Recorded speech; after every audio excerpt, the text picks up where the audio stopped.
Run away now. It happened at a restaurant where my family and I visited after a long time.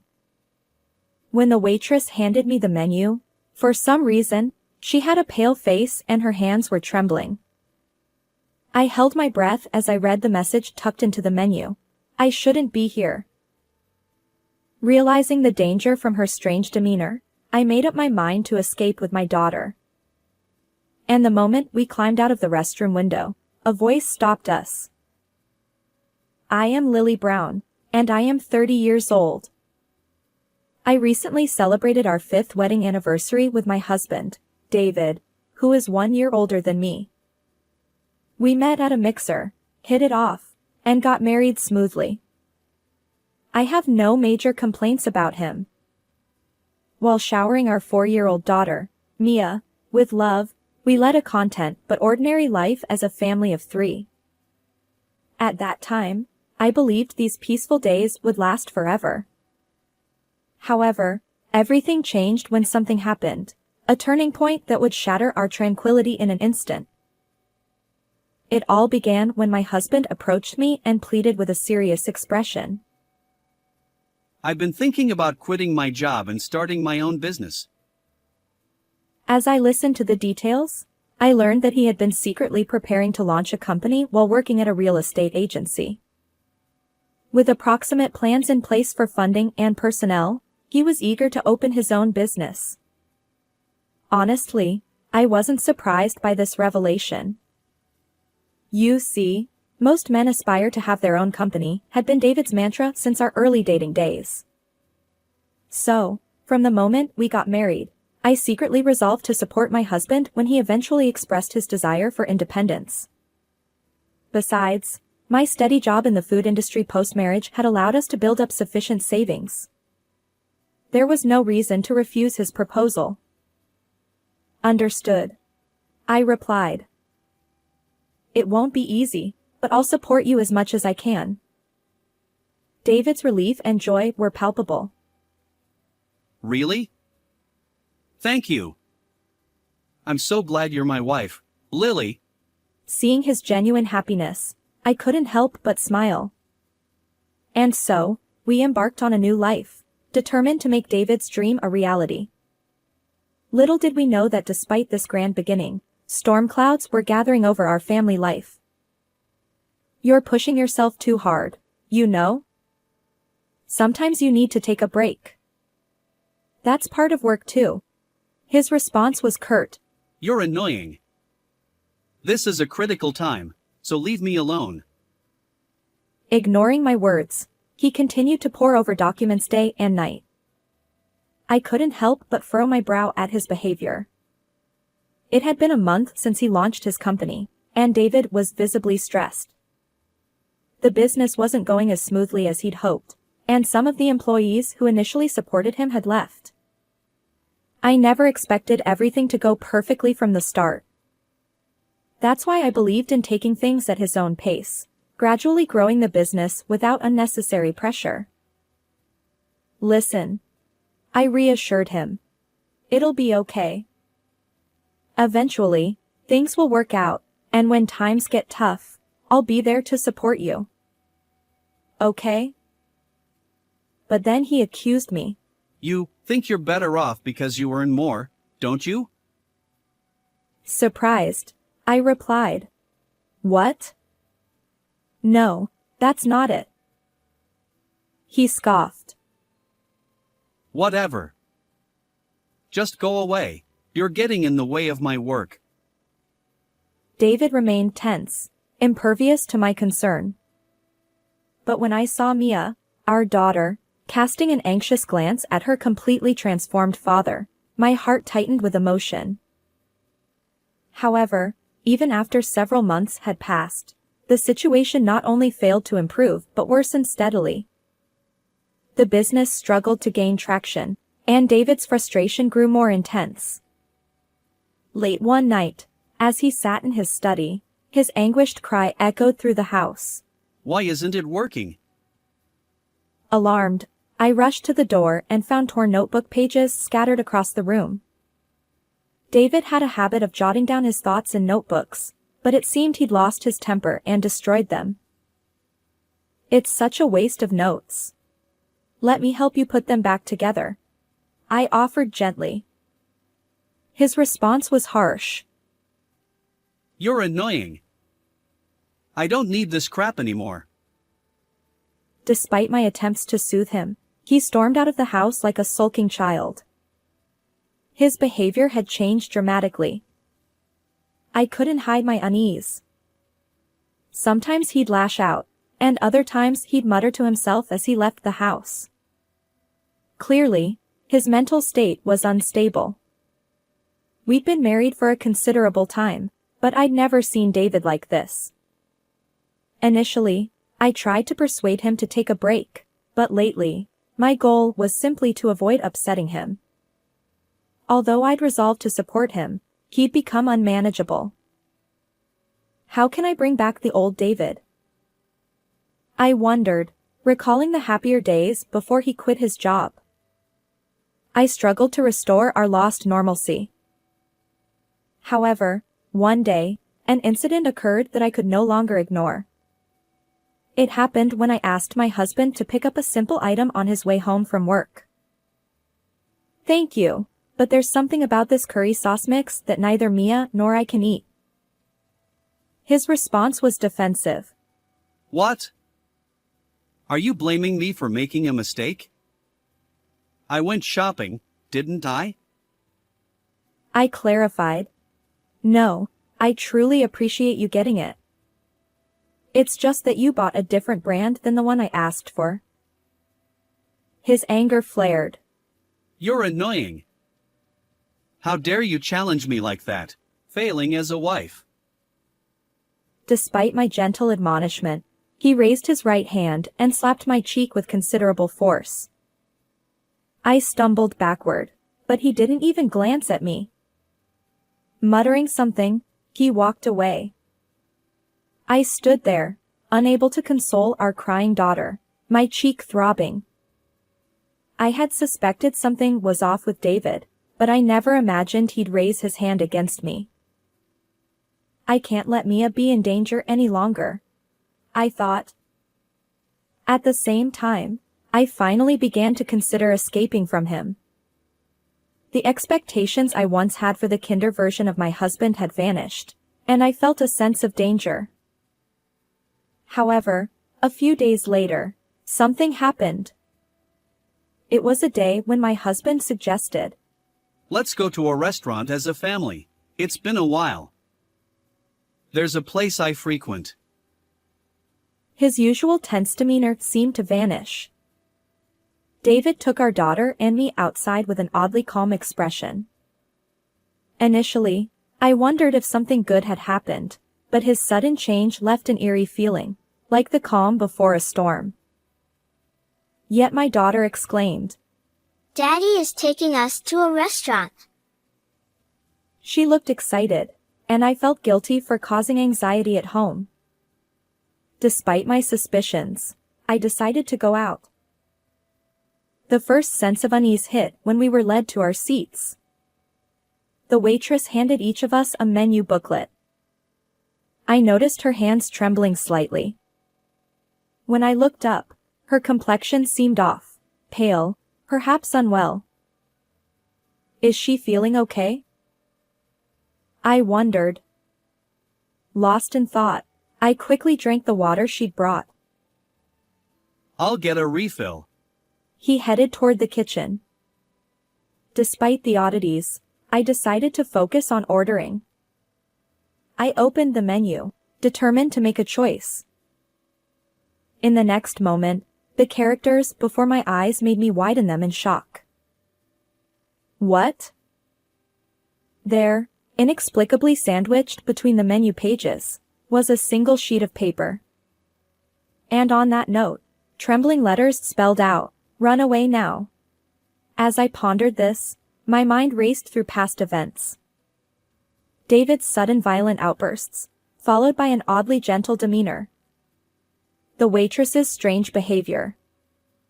And now, this note seemingly meant for me alone. The more I thought about it, the more unnatural the situation felt, and anxiety crept in. I must get out of here. Intuitively sensing danger, I calmly pretended everything was fine. Confirming that David had returned to his seat, I discreetly took my daughter Mia's hand. Let's go to the restroom for a moment. Subtly grabbing our belongings and leaving the table. Fortunately, the restaurant's restroom had a large window, one I could slip through. We'll escape from here. And so, successfully fleeing the restaurant with my puzzled daughter, I was about to put some distance between us and the unknown danger. But just as we moved away, a voice called out from behind. Wait. Startled, I spun around. It was the same waitress who had handed us the menu earlier, now running toward us. She must have anticipated our escape from the restroom. There's something I need to tell you.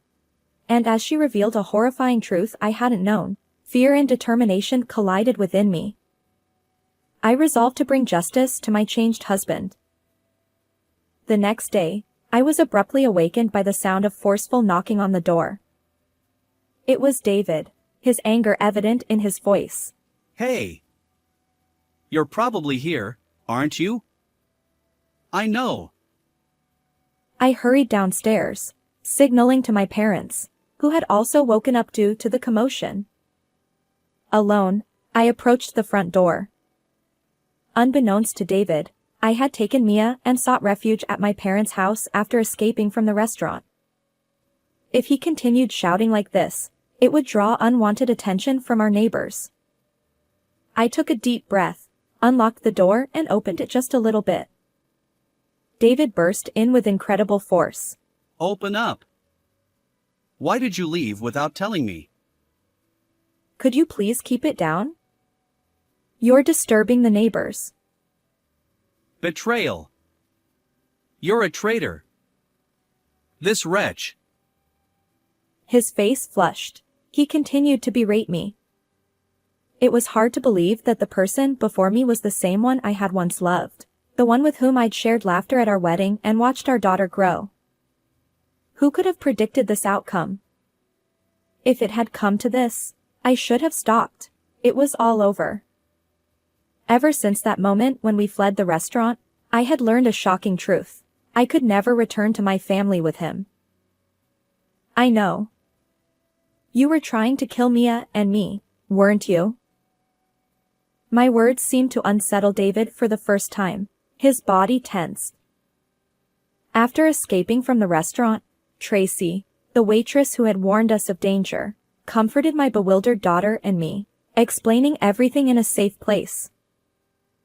You and your daughter have peanut allergies, right?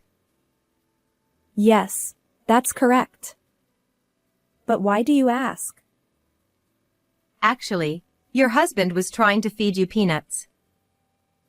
According to Tracy, at that moment, while we thought he had gone to get water, my husband had secretly ordered a salad with peanut dressing, hoping we wouldn't notice. For Mia and me, who have allergies, that ingredient was as dangerous as poison, threatening our lives.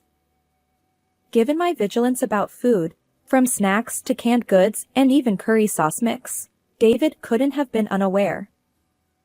In essence, he intentionally ordered allergens, attempting to send us to our demise. Were you after insurance money, perhaps? Independence seemed tough for you. As anger bubbled up, I trembled. While I feared for my life, what infuriated me most was that David had considered harming our precious daughter. If it were merely financial hardship, I would have supported him tirelessly. After all, mutual support is the essence of marriage. But how could he entertain such a horrifying idea about our sweet child? I didn't do any of that. It's all your imagination. There's no evidence. His panicked voice echoed through the room as I stared at him down. Unfortunately, I have all the evidence I need. Remember the notebook you kept at home? David seemed lost for words, perhaps realizing he'd been caught. But why did Tracy, the waitress who warned us about the danger, know about our allergies and manage to thwart this incident? The answer lay in his habit of keeping a notebook. Tracy had accidentally glimpsed its contents while refilling water. In that notebook, she found details about our allergies and the entire plan to harm us. Though surprised, Tracy couldn't be sure if he was serious, so she couldn't report it to the police. Instead, she discreetly alerted the entire restaurant staff. When David brought us there, chaos erupted in the kitchen. Before we came here, I retrieved the notebook with the plan. Wait. Return it. Without that, I continued. It's already in police custody. Finally grasping the gravity of the situation, David turned pale and trembled. I found the incriminating notebook in the study. As a witness to the fact that he intentionally ordered a menu item containing peanuts, I took Tracy with me and rushed to the police station with evidence. The police promptly accepted our complaint as a case once they reviewed the surveillance footage from the restaurant, which clearly captured David's behavior. My parents reported it earlier, so the police will arrive soon. I revealed, my ears attuned to distant sirens. As I stared at my pale-faced husband, he began to panic. I'm sorry. I didn't mean it that way. Please help me. Tell the police it was a misunderstanding. He desperately pleaded with me, tears streaming down his face. That's impossible, isn't it? My husband stammered. The company is on the brink of collapse, and I need money. That's why I'm so sorry, forgive me. But as I coldly dismissed him, his apologies fell on deaf ears. No matter how happy our days had been, I couldn't forgive this man who had threatened my life and that of our precious daughter. Make amends properly. I pushed him away. David slumped, defeated, as if he'd given up on everything. After being taken to the police station, my husband was promptly arrested for his actions in this case. Naturally, the company he had started collapsed, and he won't be leaving prison anytime soon. Our marriage couldn't survive this ordeal, and we divorced. Through a lawyer, I am seeking $30,000 in compensation from my husband for both myself and our daughter. Having completely severed ties with him, my daughter and I have moved to a new town, where we now enjoy peaceful days. My focus is on showering my daughter with love, ensuring she never feels lonely. How did you find this story? If you enjoyed it, consider subscribing to our channel. Until next time. I'm Aria, a 38-year-old housewife. I live with my husband, Aaron, who is 2 years older, and our high school daughter, Jessica. We had been living in an apartment for a long time, but 5 years ago, we built a house and moved to the town we live in now. Having achieved my dream of owning a home, surrounded by a loving husband and a sweet daughter, I was spending my days full of happiness. However, I had one concern.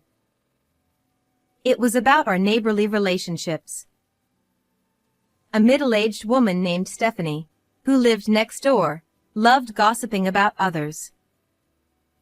Gossip lovers exist everywhere, but she was clearly excessive. Desperate to know about other families' affairs, thanks to her, my family got caught in a terrifying trouble. Stephanie, who appeared to be around 50, had been living in this town since childhood. She knew everything about who lived where, who married whom, and when children were born in the neighborhood. She loved to chat and immediately started talking to me when we had just moved in, asking where we came from. I was happy to have someone friendly when we didn't know anyone else, and she would give us small gifts and take care of us. So at first, I had a good impression of her. I thought it was nice to have a kind neighbor. But over time, I started finding her behavior annoying. Stephanie seemed to be obsessed with our family's affairs, prying into even private matters. Questions like whether my daughter had a boyfriend could be laughed off, but when she asked about our savings and my husband's salary, I was taken aback. When I said I don't like to answer about money, she pursed her lips and said, "Why so secretive between neighbors?"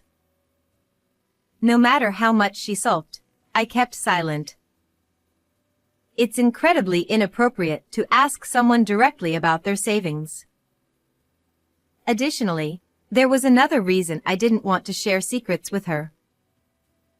Not only did she ask questions, but she would also spread the information she got from me to others immediately. I was shocked multiple times when things I told only her spread throughout the neighborhood in no time. And yet, she never talked about herself. The only thing I knew was that her husband was so busy he was rarely home. The rest of her private life remained a mystery.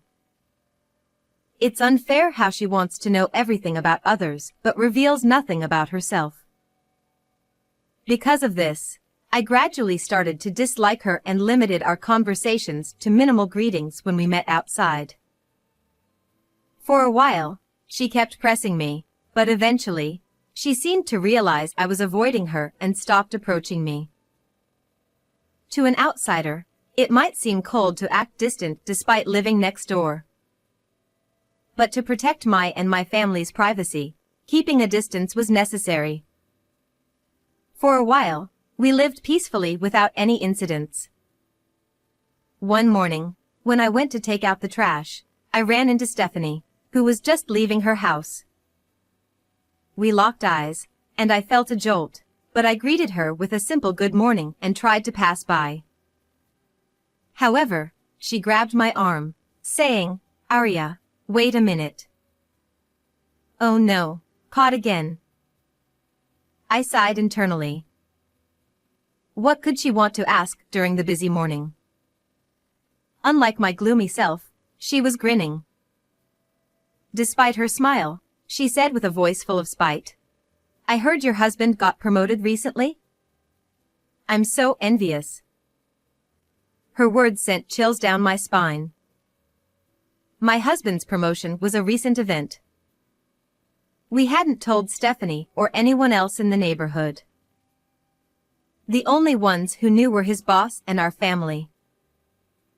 As I stood frozen, she continued to strike. "With that hefty raise, you don't even need to work part-time, do you?" She spat these words and left. Once again, I was stunned. Not only did Stephanie know about the promotion, but she also knew I was considering part-time work. Feeling uneasy, I reported this to my husband that night when he came home from work. I asked if he had mentioned the promotion to anyone, but he confirmed he hadn't. We were both baffled about how Stephanie found out. Just then, we heard hurried footsteps rushing down the stairs, and our daughter Jessica burst into the living room. Breathless, she said, "Come to my room right now." I tried to calm her down, asking, "What's wrong? Why are you so frantic?" But she insisted, "Just come quickly," pulling us by our arms. Following her upstairs, we entered her room. Jessica pointed under her bed. "Mom, Dad, look at this." There, under the bed, partially hidden, was a white power strip plugged into an outlet. At first, I didn't understand why Jessica was making such a fuss. To me, it just looked like a normal power strip. But my husband and Jessica had turned pale. Then, my husband said something shocking. "This is a bugging device." Hearing the word bugging device, I almost screamed, but my husband motioned for silence, so I quickly covered my mouth. I had only imagined bugging devices as special equipment, so it still looked like an ordinary power strip to me. However, Jessica, having just seen a drama with a similar device, immediately recognized it. We quickly searched online and found many bugging devices that looked just like the one in Jessica's room. Who, when, and how did someone set up such a thing? My husband and I both thought of the same person, but as we were thinking, the culprit was probably listening to our conversation through the device. We decided to leave Jessica's room and return to the living room. According to Jessica, there was no device when she cleaned her room and moved the bed 3 days ago. So, it must have been set up very recently. However, we hadn't let anyone other than family into the house for the past month, so it must have been done by someone breaking in from outside. I felt both fear and anger boiling up. No matter the reason, invading my daughter's room and planting a bugging device was unforgivable. My husband felt the same. So, we decided to set a trap to catch the culprit. Well, if you're ready for this. No mercy. That night, we had Jessica sleep in another room, and my husband and I got to work. In hindsight, we should have hired a professional, and I regret our recklessness now. But at that moment, we were too enraged to wait. To lure the culprit, we set up a trick to make them think the bugging device was malfunctioning. We placed crumpled newspaper next to the device and directed a strong fan at it to create constant rustling noise. After setting the trap, my husband hid in Jessica's bed, and I waited in the adjacent room. We waited for the culprit to arrive. In the end, our plan succeeded. The culprit fell for the trap and came to check the device. According to my husband, it took less than an hour for noises to start outside the room. He jumped out of the bed and opened the curtains to see a man standing on the balcony. The man tried to flee, but my husband quickly tackled him on the balcony, immobilizing him. When my husband turned on the flashlight to see the man's face, he was shocked. The eavesdropper turned out to be Stephanie's son.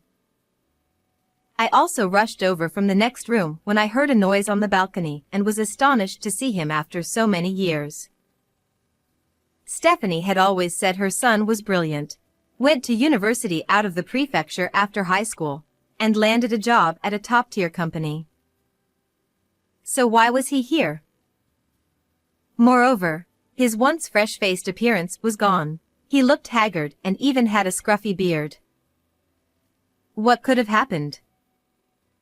My husband and I were puzzled. My husband asked, Are you the one who planted the bug? He nodded silently. Apparently resigned, Stephanie's son offered no resistance, hung his head quietly, and had tears in his eyes. My husband was exasperated by his demeanor. If you're going to cry, why did you try to bug our house? With a small voice, he began to speak. According to him, he had graduated from university and found a job at a fairly large company, but he couldn't adapt to the workplace and quit after just 1 month. He returned to his parents' house and, instead of job hunting or even getting a part-time job, spent his days playing games. He thought he was resting his tired body and mind, but in reality, he was just a recluse. He stayed home all day and only went out late at night, so my husband and I had no idea he was living next door. Finally, we understood why Stephanie never wanted to talk about her home life.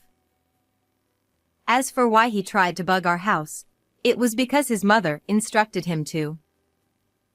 She was obsessed with our family and told her reclusive son, "If you succeed, I'll give you some spending money." So, he planted the bug.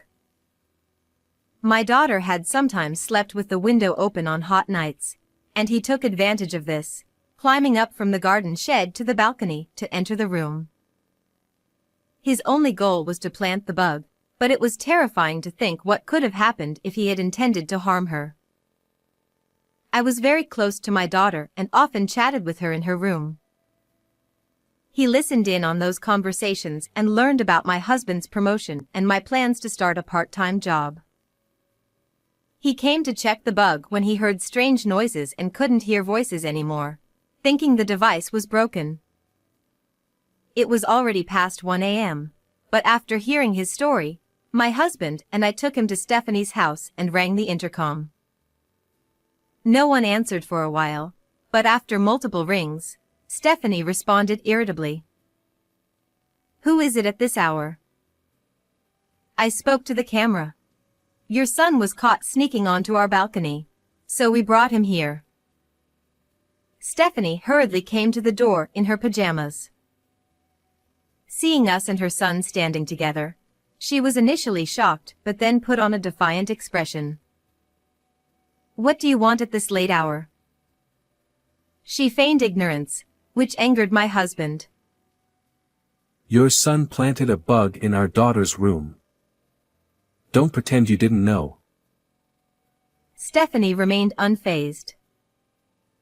"A bug? I don't know anything about that." She laughed dismissively and turned away. I was appalled by her brazen attitude, but then she shocked us further. "He did it on his own. It has nothing to do with me." She abandoned her own son. He looked devastated. Seeing him so sad and silent, we felt a bit sorry for him, but a crime is a crime. "We'll be filing a police report." "Go ahead, do whatever you want." She still acted like it was someone else's problem. Then I added, "We'll also report this to your husband." She turned pale. "Please, don't tell my husband." She clung to me, begging. It seemed her husband was very strict. According to her son, he was fed up with her gossiping and had moved out a few years ago, tired of her behavior. She had lied about him being busy with work. Their marriage was failing. Despite this, he still supported her and their son financially. If he found out about this, it would likely be the final straw. If they divorced, Stephanie, a stay-at-home mom, would be out on the streets. She begged us not to tell her husband, but my husband and I were not lenient. "We heard everything from your son. Paying your child to bug someone else's house is despicable. Both of you need to atone for your actions." We left her house. A few days later, Stephanie's husband visited us. After calling the contact number given by their son, he came to apologize. He apologized for his son's actions and even paid us compensation, insisting he would recover it from Stephanie. It was our first time meeting him, and he seemed very reasonable, unlike Stephanie. We felt a bit sad thinking that their son might have turned out better living with him. But crimes can't be undone. He was arrested for trespassing and fined. Despite being young, he had a criminal record, but it was his own doing, even if he was coerced by his mother. Shortly after, Stephanie and her husband divorced. The neighborhood quickly learned of the scandal, and unable to bear the shame, Stephanie left town. No one knows where she went, but her son remains a recluse, likely living a miserable life in hiding with his mother. As for us, we used this incident as a lesson to improve our home's security. We are determined to protect our daughter and ensure we never face such a crime again. Goodbye, everyone. How was this story? Please subscribe to the channel. See you in the next video.